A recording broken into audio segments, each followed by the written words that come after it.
So let's get started. Hi, everyone. Welcome back to our webinar series. Today, we're going to have our first webinar where we demonstrate how Konstru works with Grasshopper. And for that, we have a special guest here, Emil Poulsen from the core studio at Thornton Tomasetti. Emil, is a Grasshopper wizard, a structural engineer by training, and also develops a lot of software. And so he's a perfect person to demonstrate how to use Grasshopper and Konstru together. And I'm Jonathan Schumacher. I'm sure if you've seen any webinar before, you'll have heard my voice before. So first things first, I had to put in this slide to remind myself. You will see a questions panel in the application. Please feel free to ask questions at any time, and we will get to them in the end of the webinar. This webinar is scheduled to go about 30 minutes today. Just a couple of minutes for those of you that are not familiar with Konstru. Konstru was born out of the need to exchange information between various 3D modeling and 3D analysis software packages. Originally was born at Thornton Tomasetti about, I think we started it in 2011. And about 2 years ago, we decided that it should become its own company and its own product. And so we branched out of TT and became kind of an independent platform. But we remain friends with the folks at Core Studio, and which is why Emil is helping us today with this webinar. So Konstru essentially consists of a number of desktop application plugins. So we give you plugins for tools like Revit and SAP and RAM and Grasshopper, ETABS, Tekla, Dynamo, and Excel, as well as a web platform. And the web platform is designed in a way that it has a central data repository. So every time that you upload a model from any of these 8 applications into the database, you essentially create a new version of a model. So let's just say I'm working on a project and I upload 25 times. I create 25 different versions, and over time I can see it starts tracking the project history for you, and you can do things like comparing what has changed from one version to the next, or even from last year to this year. So that's quite useful. We basically mimic a lot of what we learned from the software development industry, especially from open source projects with large distributed teams, and we think it's important to bring this kind of workflow to the 3D modelers in our world. The other thing that we've taken care adding to the platform, and we'll show some of that today, is the ability to control what kind of information gets exchanged between the platforms. So you don't always want to upload or download everything. You don't always want to bring your entire, let's just say, Grasshopper definition into Revit. Sometimes you just want to bring the slabs into Revit, and sometimes you just want to bring the beams into Tekla. Sometimes you might just want to update existing beams only with material information, but not with geometric information. So Konstru gives you all these abilities, the ability to filter out exactly what gets updated and what doesn't. And finally, and we'll show this as well in the live demo, we give you a lot of transparency about what is about to change to my model when I accept an incoming change. Like when I update my RAM model with the latest information from Konstru, what is going to be added, what is going to be modified. You always get that preview before you commit. I'm just gonna switch over to the web app. So this is kind of what the web app looks like. Here's a list of all of the models I have in here. This is the webinar account, so a lot of the models look very similar. I'm going to enter just one of those models, and you can see sort of what this looks like. So we have a 3D viewer in here that loads by default, and all these elements have been uploaded. I think originally they've been uploaded from Revit. And as I mouse over any of these elements, you can see that these are real element types. If I select one of those, it gives me all the properties associated with that column. For example, the profile, the material, and some parameters that are assigned to it. So it's a specific, it's just a kind of a regular viewer. You can also do things like cropping what you're seeing here. So it's just a web viewer.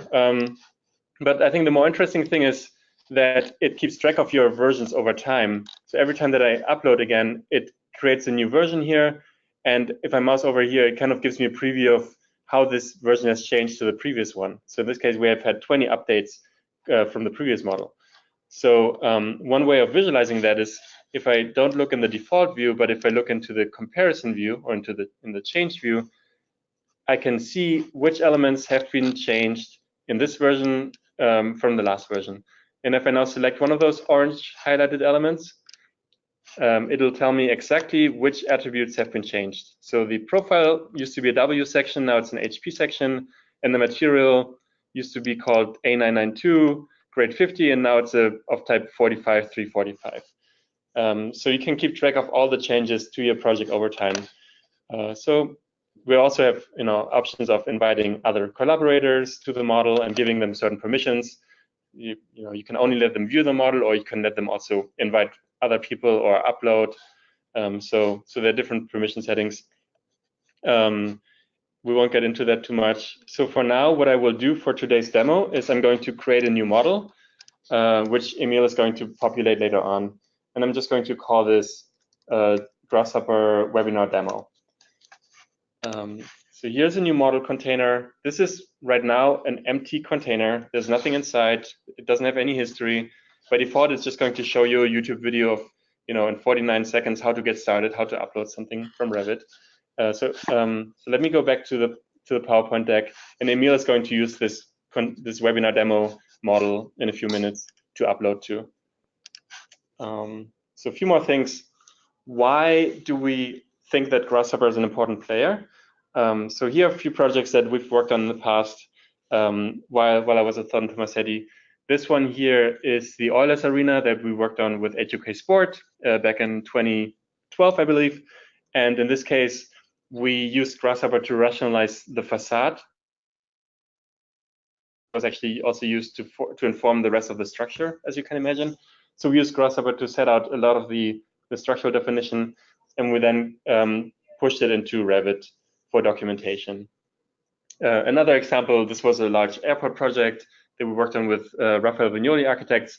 And again, as you can kind of probably imagine, all these sections here are slightly different from one to the next. So the structure overall was fairly,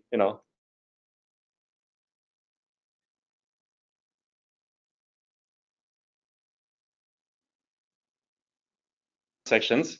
And the GIF shows how we wrote a little script that essentially removes or reduces the number of unique truss sections as best as possible, so that this building was as easy to erect as possible. And once we had developed all the geometry in Grasshopper, we could push it into SAP for analysis and into Revit for documentation. And exactly this workflow we're going to demonstrate today. So here is a screenshot from our konstru.zendesk.com, which is where all of our documentation lives. So this is what we call the supported element matrix. So up here you have all the different platforms that we support, Revit, Tecla, and so on. And kind of going down, we have all the different element types. And you can see the highlighted column is the Grasshopper column, and you can see a check mark at every single element. So Grasshopper and Excel are actually the most. And anything you can do in Konstru, you can do in Grasshopper. Also on Zendesk, you will find a large section of different articles, including all of our sample files and just kind of descriptions of how this all works, how to set up geometric elements, how to work with adaptive components. All that kind of stuff is documented.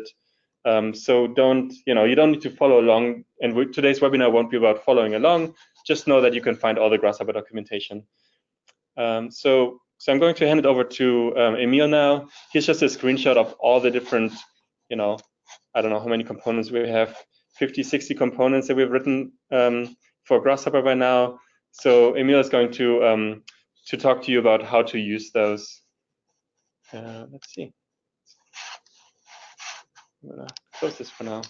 Great, perfect. Thank you so much, Jonathan, and thank you so much for inviting me. Right, so before jumping into the examples, I just wanted to briefly introduce the overall sort of concept of the Grasshopper plugin for Konstru.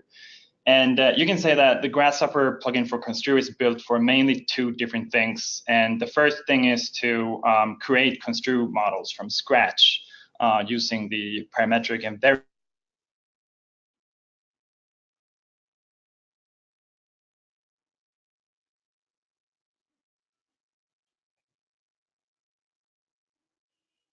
And the other thing is to download already existing Konstru models in Grasshopper. It could be that you have, for instance, a Revit model that you want to like bring over to Grasshopper or Rhino, and then you would use that sort of workflow to kind of make that happen. And in the case of creating Konstru models, all the components under the Create tab can be used to do so. And each one of these components basically represents a specific Konstru element. And they basically have the same sort of typology in terms of the concepts. They have a number of different inputs, mostly numerical inputs and text inputs, and sometimes even object inputs. And they then output a BIM-compatible Konstru element. You can basically say that the Konstru plugin for Grasshopper is a way of creating BIM models in Grasshopper. And let me just pick the BIM component just to exemplify. And here you can see that you have many different inputs, but in fact, there is only two different ones that are required to create a BIM element.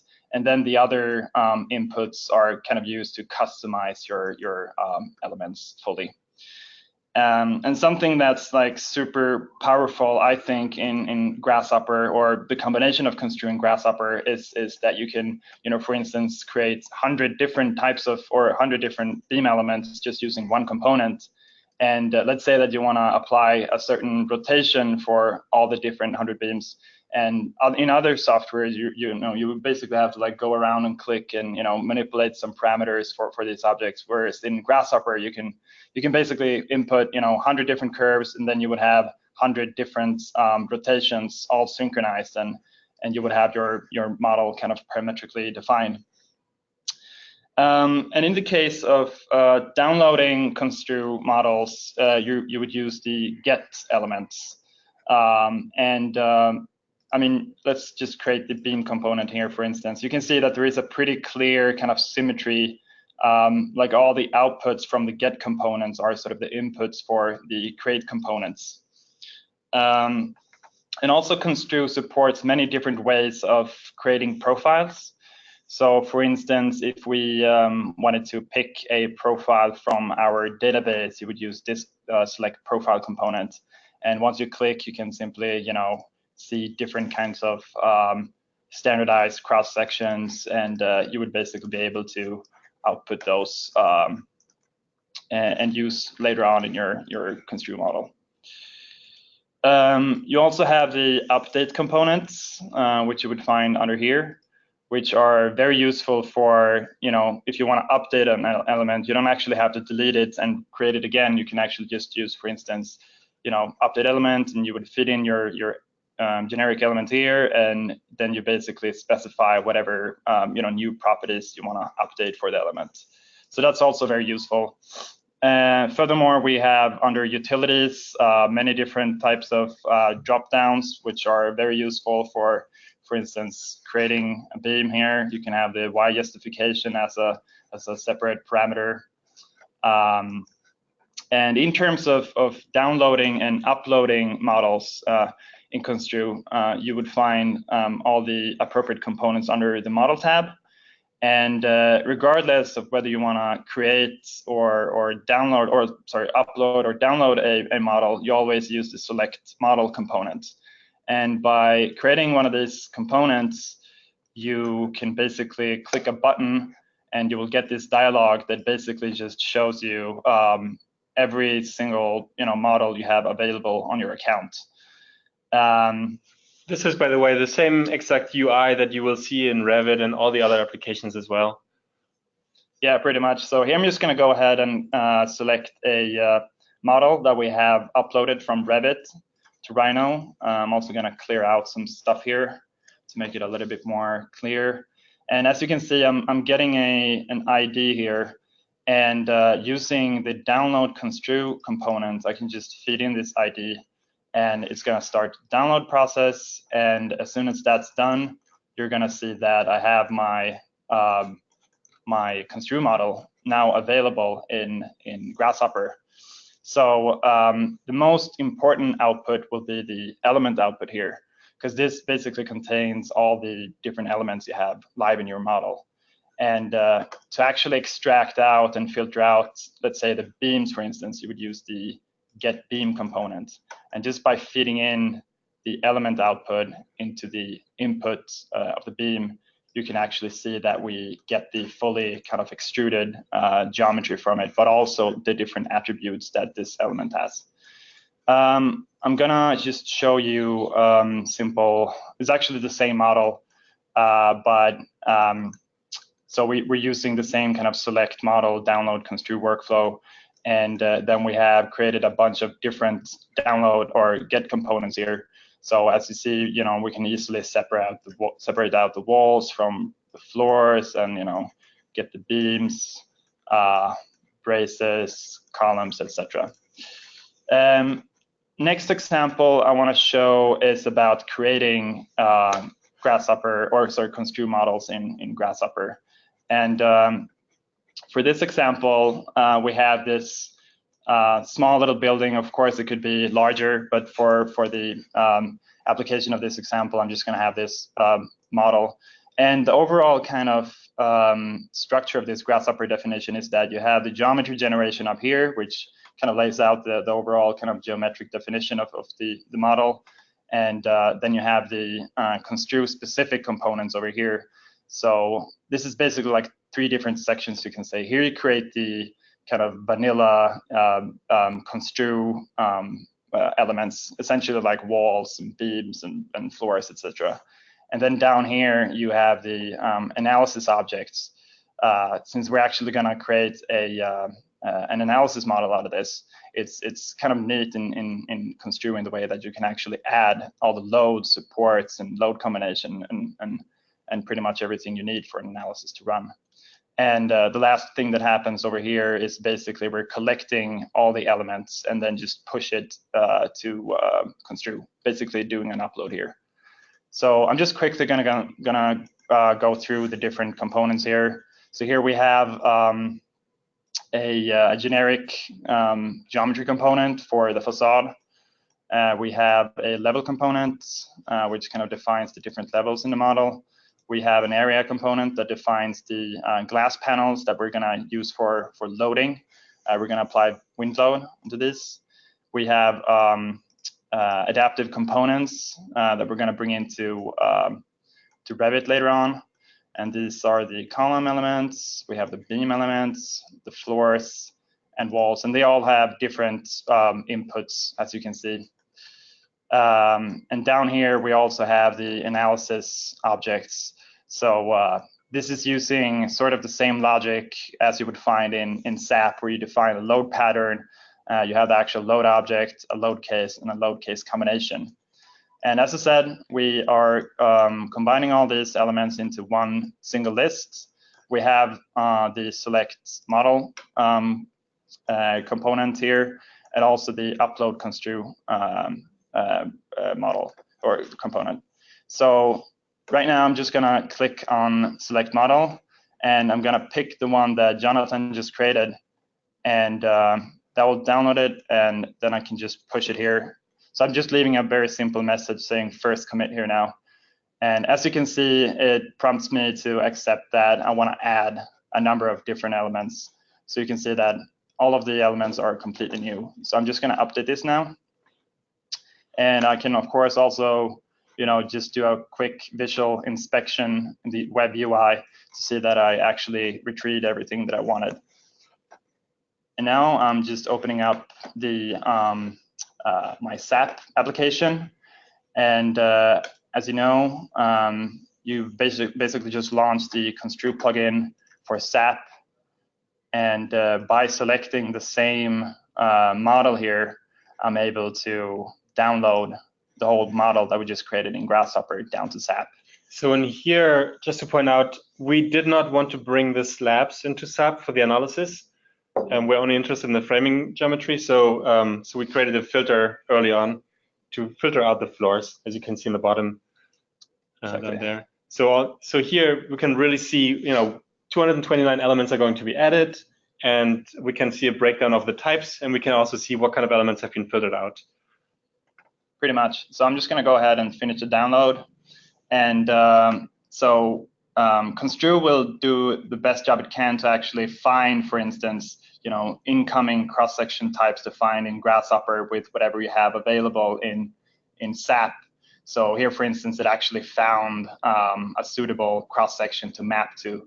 But sometimes when you don't have things defined, for instance, here I have a material that is unknown, I can just go ahead and assign a material that I have in my SAP model directly. So I'm just going to go ahead and OK that. And as you can see, we actually get the model just fully downloaded here in SAP. And we can also just do a quick kind of visual inspection. So if I click on the node object, for instance, we can see that it actually is restrained to whatever we had in Grasshopper. And also similarly, we can see that the panels are also loaded with the wind load that we applied in Grasshopper. So I'm just going to go ahead and click Analyze in this model now.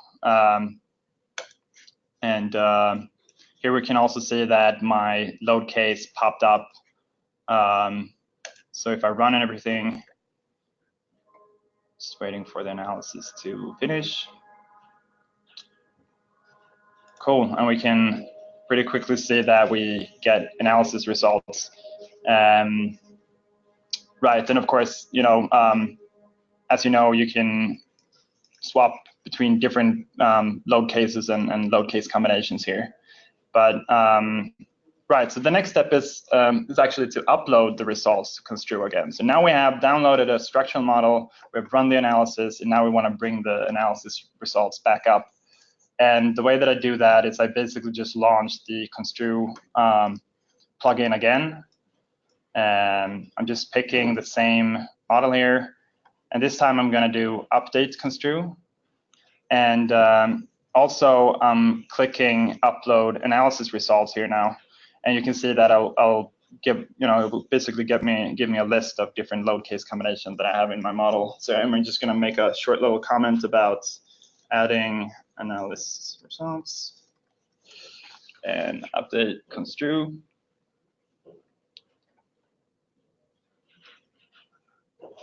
Perfect.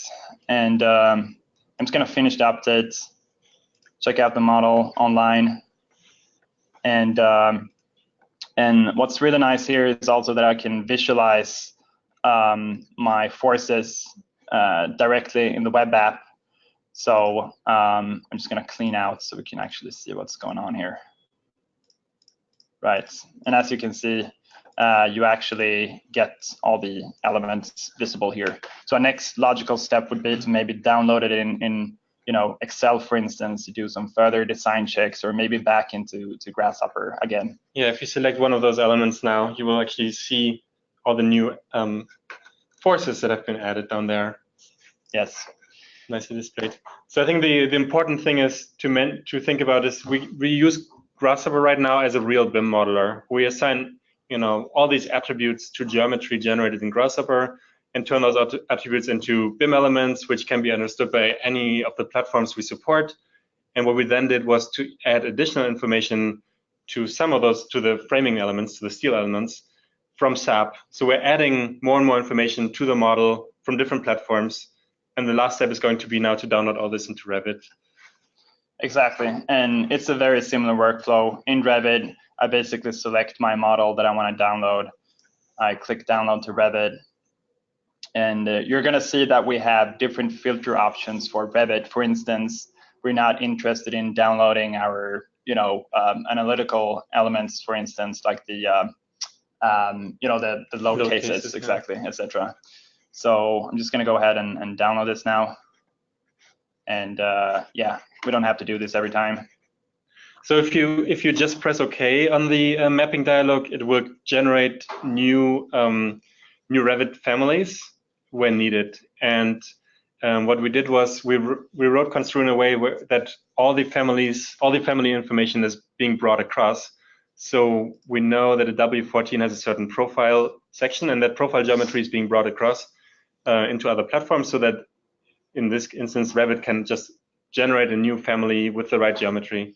Yeah, pretty much necessary. Or we can use also the adaptive components, as you see here, the facade panels, as we defined it as adaptive components in Grasshopper. We kind of like filtered it out, when downloading to SAP, and now we can see it live here in Revit.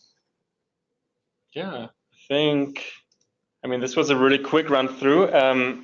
Again, all the sample files actually that we have about Grasshopper have this sort of information in there. So we have sample files that show you how to set up, how to work with adaptive components and how to set up loads and restraints and all the load combinations and all that, if you want to set up your analysis models right out of Grasshopper. And we're also, when we roll out the video recording of this, we're going to also link to the Grasshopper definition that we use today, so that if you want to work through this later on, we'll share all the sample files with you. Okay, so we only have a few minutes left, and I'm going to open it up to questions. Let me see, there are already some here. So sorry, I think we're breaking up. We need to be closer to the microphone. So there's one question. Is it written in Python? No, we use C# and JavaScript to write to build our components. Okay, I think it's better now. Let's see. If you don't start your model in Grasshopper, can you still visualize changes made in Grasshopper to a model before uploading? Yes, absolutely. So it does not matter where you start your model. I may have started the model in Revit, and then I downloaded it into Grasshopper, and then I made some changes.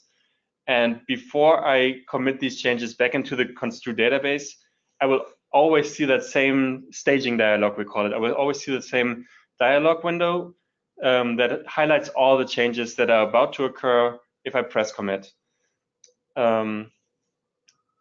Yes, so, and that's the same for all the platforms.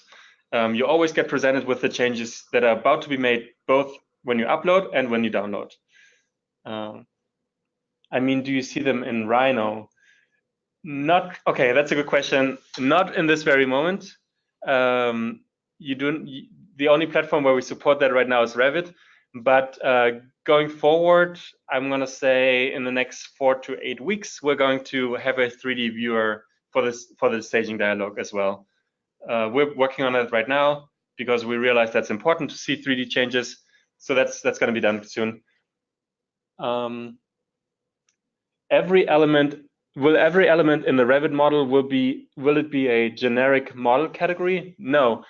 Every element that we bring into Revit or any other platform will be a real Revit element. Like in this case, you can see on the screen, Emil highlighted the floor, and it's off-type floor, and you can change it with any other floor family.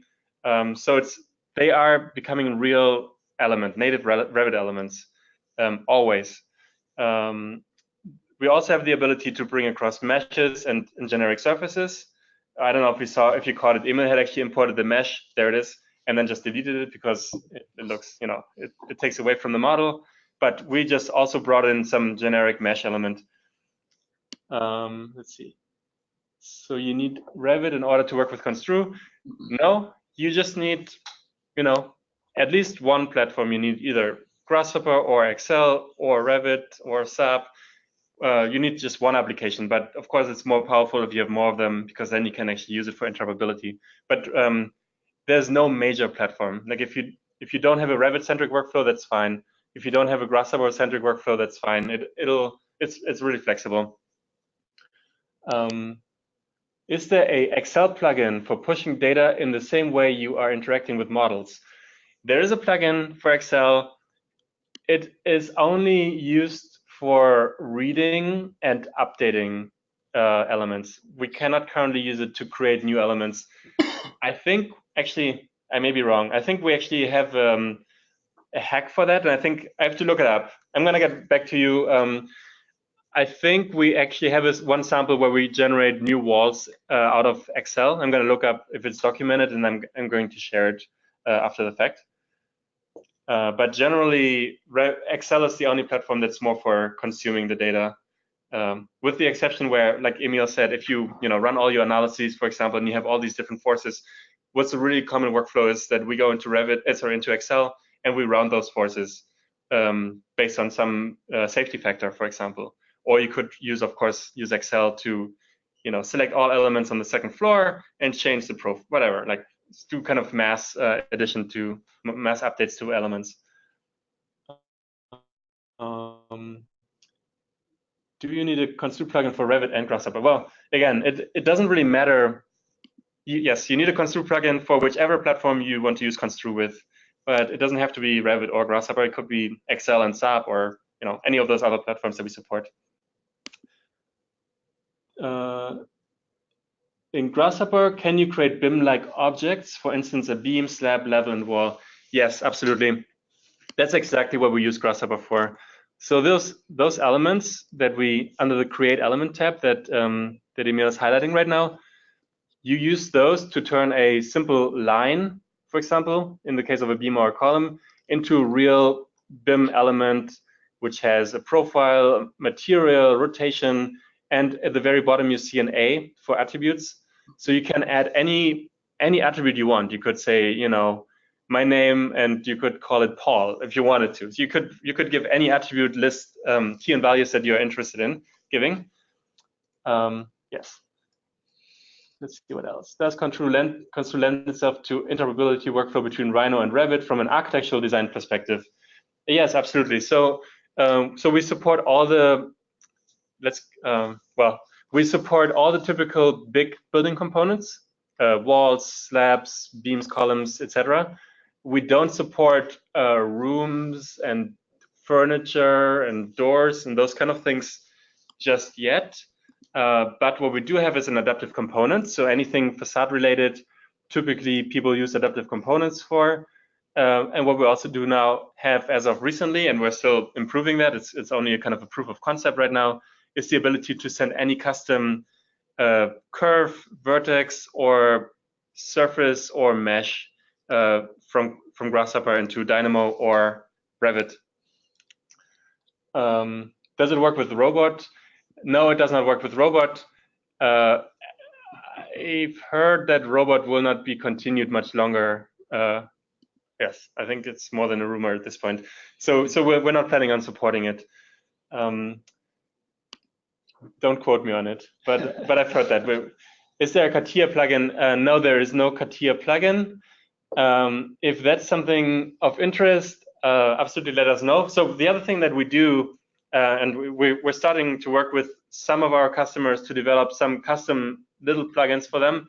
There are certain workflows that don't necessarily meet everybody's criteria. So I think CATIA is a pretty specialty software compared to Revit or or RAM or ETABS. But what we would offer is absolutely, first of all, we do have an API that we can make accessible to you. And secondly, we can also work with you to develop kind of custom one-off plugins. Can I explain the pricing model? Yes. The pricing model, there are 3 tiers. There's a free model, which is limited. So it's, for the first 2 weeks when you sign up, you basically get to use Konstru for anything you want to use it for. But then after 2 weeks, we limit the ability to download. So at that point, you can still use it to upload the model and to keep track of changes online and to use the 3D viewer and to use it to send change reports to your team. So there's still a lot of functionality, but the interoperability aspect of uploading and downloading to another platform falls away. So for that, you need to pay essentially. So how that works is you choose the model that you want to use for interoperability, and you go into the model settings and turn this into a paid model, which costs $75 a month. And you can then use it fully for interoperability purposes. And then we also have an enterprise plan where typically the requirement to enter the enterprise plan is that you have at least 10 models that you pay for on an annual basis. And once you have 10 or more models on an annual basis, you get a large discount. and you also get sort of preferred implementation functionality. So if your company says we need feature XYZ, you're screaming louder than other customers at that point. We're very customer driven. We don't have a 2-year roadmap or anything like that. We have maybe a 2-week roadmap at this point. And we really listen to what people need. But of course, our enterprise customers have more of a say. Are there any offices that have used cases of this workflow on true projects? Yes, there are. So yeah, I mean, so for example, one of our biggest Grasshopper users, I believe one of them is Bjarke Ingels group. The other one is Bollinger & Grohmann. They're using almost exclusively the Grasshopper plugin for Konstru. I think Grasshopper and Revit. Of course, Thornton Tomasetti is the biggest user of Konstru, and there are a lot of Grasshopper projects being consumed. Okay, there's still a lot more questions here. Sorry, I even skipped some of them already. So structural connections are currently not supported. Again, if this is something that you need, we've heard this quite a few times. Please put in a ticket.